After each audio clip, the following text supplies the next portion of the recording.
പുരുഷന്മാർ സ്ത്രീകളെ പറ്റി മനസ്സിലാക്കേണ്ടത് എന്താണ്? അപകടമാണ് സ്ത്രീകളോ? If not handled with care.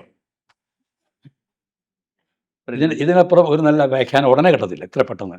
നിങ്ങളൊരു പക്ഷേ എന്നെ ഉത്തരം മുട്ടിപ്പിക്കാൻ വേണ്ടി ചോദിച്ചതെന്ന് എനിക്കറിയാം. നിങ്ങൾക്കറിയാമല്ലോ, എനിക്കൊരു മോളുണ്ടെന്നറിയാം, എനിക്കൊരു ഭാര്യ ഉണ്ടെന്നറിയാം. അപ്പോൾ ആ ഉത്തരം എങ്ങനെ ഇരിക്കുന്നത് അറിയാനുള്ള ആ വാസന ഞാൻ ഇഷ്ടപ്പെട്ടത്. ഇപ്പൊ നമ്മൾ ഓരോ ഘട്ടത്തിലും വളരെ രസമുള്ള ബാലചന്ദ്ര മേനോന്മാരെ കണ്ടിട്ടുണ്ട്. ഇപ്പോൾ ഉത്തരരാത്രി എന്നുള്ള സിനിമ ചെയ്യുന്ന സമയത്ത് അവിടെ ഫുൾ ചങ്കൂറ്റമാണ്. അതായത് ഷൂട്ട് ചെയ്യുന്നതിന് അന്ന് വൈകുന്നേരം 3 മണിക്ക് ക്യാമറ കാണുന്ന ഒരു സംവിധായകൻ്റെ ചങ്കൂറ്റമുണ്ട്. ഇപ്പം അമ്മയാണ് സത്യത്തിലൊക്കെ നോക്കുമ്പോൾ അതൊരു അങ്ങനത്തെ ഒരു പ്ലേ ഉള്ളൊരു സിനിമ പിന്നെ അതിന് ശേഷം വന്നിട്ടില്ല. ഇപ്പം മലയാള സിനിമ മൊത്തം അടുക്കളപ്പുറത്തേക്ക് കൊണ്ടുപോയ ഒരു സംവിധായകൻ വേറെ ഇല്ല. അപ്പോൾ പ്രതിച്ഛായയിൽ ഒരു നടൻ എന്നുള്ള രീതിയിൽ ഒരു പുതുക്കിയ ബാലചന്ദ്ര മേനോനെ കാണാനാവും. അല്ല, എനിക്ക് പറയാൻ പറ്റില്ല. ഞാൻ ഒരിക്കലും when I act in another film I will never be my judge. അതിൽ ഞാൻ പറഞ്ഞുതരാം. അത് ഞാനല്ല. കാരണം അത് അപകടം ചെയ്യും. അതിൽ ഞാൻ ജഡ്ജ് ചെയ്യാൻ പോയി അപകടം ചെയ്യും. ഇപ്പം ഞാൻ എഴുതി നായകനായിട്ട് അഭിനയിക്കുക സംവിധാനം ചെയ്ത ചിത്രങ്ങൾ വരുമ്പോൾ എനിക്ക് 4-5 ലൈസൻസ് കാണും. അപ്പം ഞാനൊരു ഷോട്ട് എടുക്കുന്നു, ഭാര്യ മരിച്ചുപോയി, എക്സാമ്പിൾ, റിയാക്ട് ചെയ്യണം. ഞാൻ റിയാക്ട് ചെയ്യും. ഈ 5 പേരോടും ചോദിച്ചാൽ 5 പേര് 5 അഭിപ്രായങ്ങൾ. ഓടിപ്പോയി, കുറഞ്ഞുപോയി, ചുണ്ട് കൂട്ടി, കണ്ണടച്ചു, ആണല്ലേ, അപ്പം ആ ഷോട്ട് നമ്പർ 6 അങ്ങ് ഓക്കെ, ഇതെൻ്റെ തീരുമാനമാണ്. അവിടെ പറയും. വേറൊരാളുടെ പ്രതി അഭിനയിക്കുമ്പം I cannot be my judge. കേൾക്കുക, ഉൾക്കൊള്ളുക, ചെയ്യുക. അവിടെ നിന്ന് ഈഗോ ഒന്നും കാണിക്കരുത്. Director will be an young fellow, you should go below his time. Nivin Pauly എന്ന നടനെ എങ്ങനെ വിലയിരുത്തുന്നു? എൻ്റെ മകനായിട്ട് അഭിനയിച്ചിട്ടുണ്ട്. ഓക്കെ. അങ്ങനെ ഒരു 1-2 നല്ല ഇമോഷണൽ സീൻസ് ഉണ്ട് അതിനകത്ത്. അപ്പം നിവിൻ പോളിയുടെ കമൻ്റാണ് നല്ലത്. നിവിൻ പോളി ഈ രാഷ്ട്രീയ സിനിമയേക്കാൾ കാണുന്നത് അച്ഛനും മകനുമുള്ള കഥയായിട്ടാണെന്ന് പറയുമ്പം you can understand the relationship. അപ്പോൾ അത് ആ ഭാഗം വീതിച്ചു വൈബ് ചെയ്തു എന്നല്ലേ പറയുന്നത്. ഈ ഫൈറ്റ് ചെയ്യാനുള്ളൊരു മൈൻഡ് സെറ്റ് ഉണ്ടല്ലോ. ഇപ്പോൾ രോഗാവസ്ഥയിൽ നിന്ന് ഒരു വട്ടം കയറി വന്നതാണ്. ഇപ്പോഴും നമ്മുടെ മുമ്പിൽ ഇരിക്കുമ്പോഴും മുഴുവനായിട്ടും ഫിസിക്കലി ഫിറ്റ് ആയിട്ടല്ല എന്നോട് സംസാരിച്ചുകൊണ്ടിരിക്കുന്നത്. പക്ഷെ ഇപ്പോഴും സിനിമയെ പറ്റി സംസാരിക്കുമ്പോൾ ഒരു ആർത്തി, ആ ഒരു ക്ലാരിറ്റി, പ്രസിഷൻ, ഇത് ഉള്ളിൽ ഫൈറ്റ് ചെയ്യുന്നുണ്ടോ ശരിക്കും? ഇതൊക്കെ ഞാൻ പുകഴ്ത്താൻ പറയല്ല, ഇതൊക്കെ തമാശ. അതായത് ഈ സിനിമാ ക്രൗഡിന് പ്രത്യേകിച്ച് അസുഖത്തെ പറ്റി അറിയാനുള്ള താല്പര്യം എൻ്റെ പൊന്നെ. ഇപ്പം നിങ്ങൾ ഇത്രയും നേരം എന്നോട് സംസാരിക്കുന്നു, ഞാൻ ഇൻ്റർവ്യൂ തരുന്നു, എൻ്റെ ശരീരഭാഷ നോക്കുക, ശബ്ദം നോക്കുക. ഇത് കഴിഞ്ഞ് ഞാൻ അനാരോഗ്യമാണ് നിങ്ങൾ ഭ്രാന്തനാണ്. അപ്പോൾ കേൾക്കൂ, ചില ചടങ്ങിലൊക്കെ പോയി ഇതേപോലെ സംസാരിക്കുമ്പോൾ എന്നെ ചാർജ് ചെയ്യുന്ന ഒരു സാധനം എന്താണ്? ക്രൗഡ്. കൈയടിയല്ല, ക്രൗഡ്. അവരുടെ നോട്ടം മതി. ആ നോട്ടം നമ്മൾ ചാർജ് ആവും. അത് ചാർജ് ആകാത്തവൻ കൈ ചടക്കില്ലാത്തവനാണ്. അവനെ ഒരു ഉടുപ്പിട്ട് മാത്രം കൊണ്ടിരുത്തിയിരിക്കും. നമ്മളതല്ല. നമ്മളിങ്ങനെ നോക്കിക്കഴിഞ്ഞാൽ പിന്നെ എവിടെ മൗനം പാലിക്കണം എന്നുള്ളത് നമുക്കറിയാം. സഭാമര്യാദ. അപ്പോൾ വന്നിരുന്നു. അപ്പം നമ്മൾ അറിയാതെ ഞാൻ വീണു പോകും. എന്നോടൊരു കാര്യം സംസാരിക്കരുതെന്ന് പറയരുത്. ഞാൻ സംസാരിച്ചാൽ നിർബന്ധമായിട്ടും I will steel the show. അത് ഞാൻ ശ്രമിക്കേണ്ട. ചിലപ്പോൾ തുമ്മിയാൽ മതി, ആൾക്കാർ ഇരിക്കും, എന്ത് ചെയ്യാൻ പറ്റും, പോട്ടെ. അത് കഴിഞ്ഞപ്പം എല്ലാവരും ഹാപ്പിയായി. അപ്പോൾ എനിക്ക് ഹാപ്പിയായി. 15 മിനിറ്റ് സംസാരിച്ചു. ഇപ്പോഴത്തെ ഈ ഇൻ്റർവ്യൂ പോലെ ആൾക്കാരെല്ലാം കൈയടിച്ചു. എല്ലാവരുടെ മുഖം കാണുമ്പോൾ അറിയാം അവരിങ്ങനെ കാത്തിരിക്കുകയാണ് ഒരു എൻ്റർടൈൻമെൻറ്റ്. അവർക്കൊരു കൊമേഡിയനെ വേണം കിട്ടി. അതാണ് ഞാൻ കാണുന്നത്. ഇറങ്ങാൻ നേരത്ത് ഇപ്പം നിങ്ങൾ പറഞ്ഞില്ലേ അടുത്ത കാലത്ത് സുഖമില്ലാന്ന് കേട്ടു എന്ന് പറഞ്ഞോട്ടെ കഥയത്.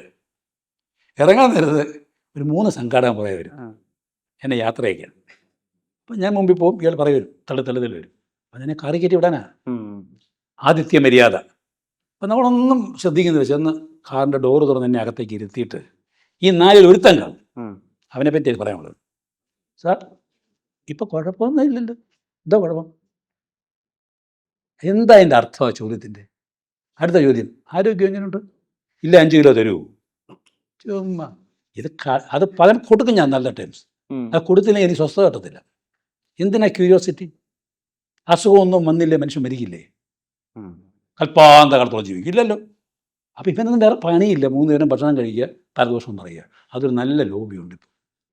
സാറിന്റെ സുഖ വിവരം അറിയാൻ ആഗ്രഹിക്കുന്ന നന്മയുള്ള മനുഷ്യരുണ്ടാവില്ലേ? ആദ്യം അവൻ അച്ഛൻ്റെ അമ്മയുടെയും ഭാര്യയുടെ കാര്യം നോക്കട്ടെ. അവൻ്റെ വീട്ടിൽ പോയാൽ കാണാം അച്ഛൻ സ്ട്രോക്ക് അടിച്ച് കിടക്കുന്നത്, ഭാര്യയ്ക്ക് വട്ടുപിടിച്ച് കിടക്കുന്നത്, എല്ലാം ആ വീട്ടിൽ പോയാലേ കാണത്തുള്ളൂ.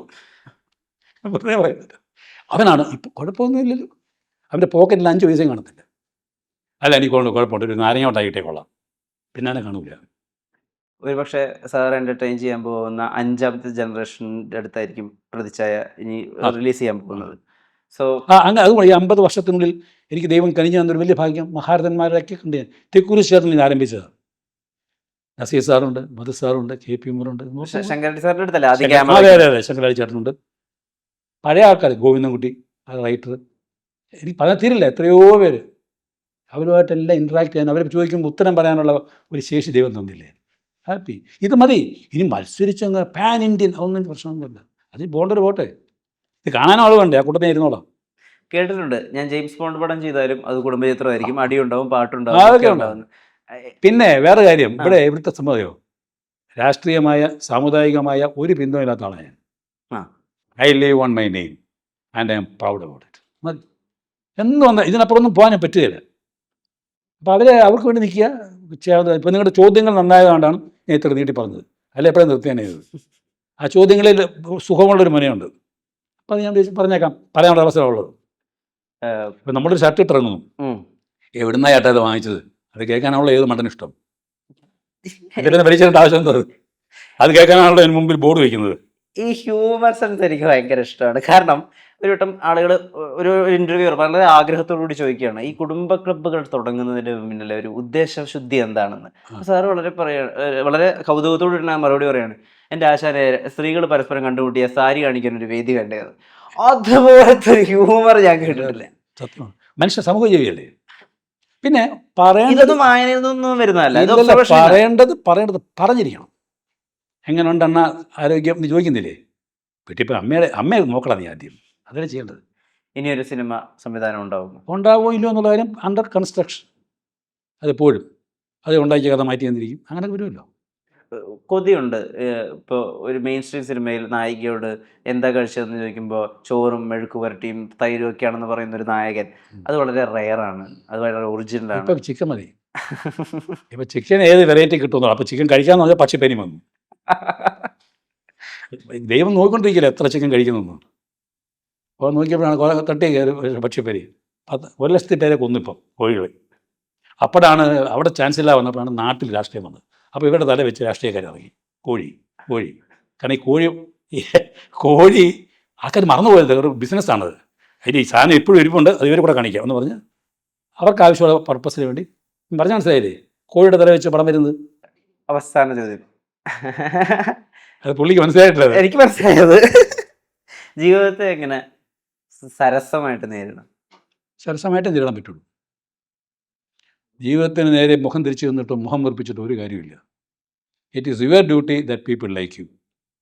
You can like me. എനിക്ക് ഉറപ്പാണ് after this interview you can only like me. Definitely. അതിന് കോൺഫിഡൻസ് വേണം. അല്ലാത്തടത്ത് പോയി ഈ ഗോഷ്ഠിക്ക് പോയിട്ട് പണ്ടാരത്തെ പിടിച്ചിരുന്ന് സംസാരിക്കുകയില്ല, ഉള്ള സത്യം പറയത്തുമില്ല, മെനക്കേടായി എന്നും പറഞ്ഞ് ഉള്ള ക്യാമറമാനെ തെറി വിളിച്ച് പോകുന്നവരും ഉണ്ടാവും. പിന്നെ അതൊക്കെ ഉണ്ട്, ഇത്ര തന്നെ പോകണ്ട നമുക്ക്. അപ്പം അതൊന്നും കാര്യമില്ല. And basically you be good. അതാണ് മൂലഘടകം. The unit of society is basic individual. അവൻ നന്നായാൽ നാട് നന്നാവും.